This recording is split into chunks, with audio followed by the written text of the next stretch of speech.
Hello and welcome to Bowtown Kitchen. My name is Bo and today I'm going to improvise a short rib braise. And the reason is that these ribs due date just passed, but they're still good. I found some vegetables, herbs and tasty liquid and maybe I can do something cool on the fly. I got 2 quarter pieces plus a half leftover onion, 2.5 large carrots, and 2 stalks of celery. I cut a piece of rosemary from outside, and rosemary, thyme, 2 bay leaves, and some garlic. And for tasty liquids, I found red wine and I had chicken stock. So let's get started. And please don't do what I'm about to do right now. Wrong. Stop. So wrong. Ugh. I realized what I did right there. So, that is not really fat. It's a sheet like silver skin and you want to leave that on because it helps the meat stay together while it's simmering for about 3.5 to 4 hours. In that turquoise pot you see in the back. Anywho, I'm going to start by adding salt to the meat. And this is coarse, natural pink kosher salt that I have. And I'm just going to make sure I get all the sides. And also, before I start to brown the meat, I will prep all the vegetables, herbs and put them in bowls and liquids in cups. That way everything is ready to go when I start cooking. And we're done. Garlic. And here's a cool trick to peel them easy and fast. And what you need for this to work is a hard, thick surface like glass or ceramic bowls. Plastic like Tupperware is too soft for the skin to crack and fall off the clove. And I couldn't find my other glass bowl, so I tried it with one of those stainless steel bowls on top. And you can see I had to do it again. Sounds kind of cool. Okay, done. Now I'm going to cut the garlic into small pieces and just put them in a cup. Just like that. Up next is the carrots. First I cut the longer one up in 2 and then line them up. Easier that way. And I like to cut these into 1/2-inch pieces. And then we got the onions. I cut them into smaller chunks and put those in a bowl. And it doesn't really matter what size they're in. Anything goes. 2 stalks of celery, 1/2-inch pieces. So now prep is done. 2 to 3 tablespoons of olive oil into a medium hot pan for the browning. I put the ribs in and I make sure there's plenty of space in between them because you want the pan to stay hot. And it's a good thing I prepped everything in the beginning because if I left the stove now to go prep, I could easily burn that meat. So I turn them from side to side until they look done. And then I take them out and set them aside for a little bit.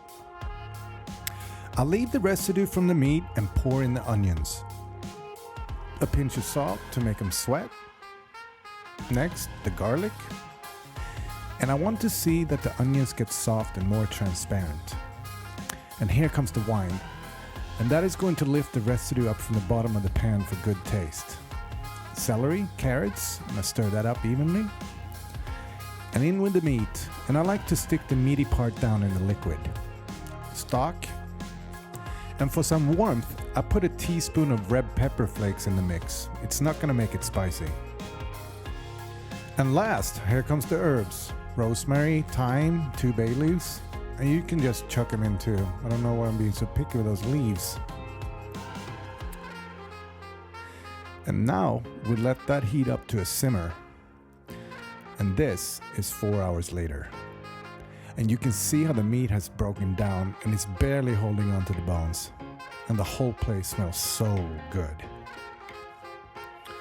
Now the meat needs to come out because I'm going to strain the liquid into another pan and then reduce that liquid into a sauce.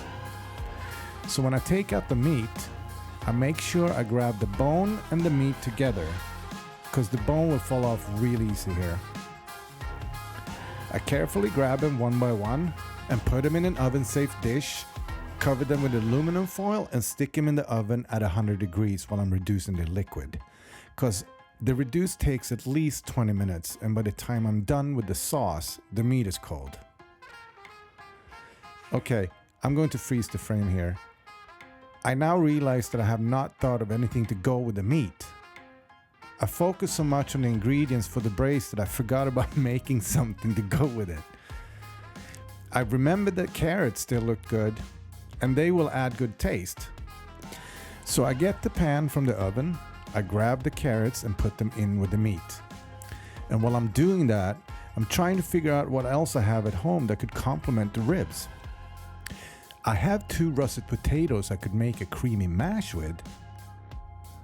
I put the ribs with the carrots back in the oven, peel and cut potatoes, and boil them for about 20 minutes. And for the mash, I add a teaspoon of salt, a teaspoon of white pepper, 2 tablespoons of butter, and then of course the cream. Then I grab the potato masher and just start mashing away.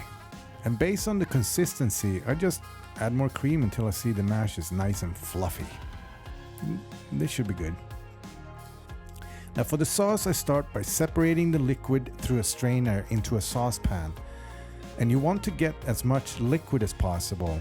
So I use a spatula to press down on the vegetables till I feel I've gotten most of it in the pan. That should do good. This is now going to simmer and reduce into a bolder taste. And there's also fat from the meat that collects around the edges of the pan. I could leave that in, but I'm going to show you how fancy-pantsy I am with a spoon. And I have to say it takes a lot of patience to do this. And ooh, look, what a nice collection of fat I'm getting there. Yes! Anywho, look how nice and dark that is now. I could stir in a tablespoon of butter here, which is yummy, but I'm going to leave it as is. So let's put this all together. Dressing the plate, as they say. Nice plop of potatoes in the center. Flatten them out a little. Rib on top. Bone down. And then we grab the carrots and just lean them up against the potatoes like orange little car tires. How about that? Last but not least, the sauce. And I'm going to pour this right over the meat. And look how nice this is coming together. I like it. So here we are. The plate is done. Voila. And thank you for watching. If you like this video, give it a thumbs up and share it with your friends and family. And if you want to see another video, hit that subscribe button and don't forget the notification bell. There's more videos on the way. Oh, and I'll put the list of ingredients below in the comment section. So, if I can do this, you can do this.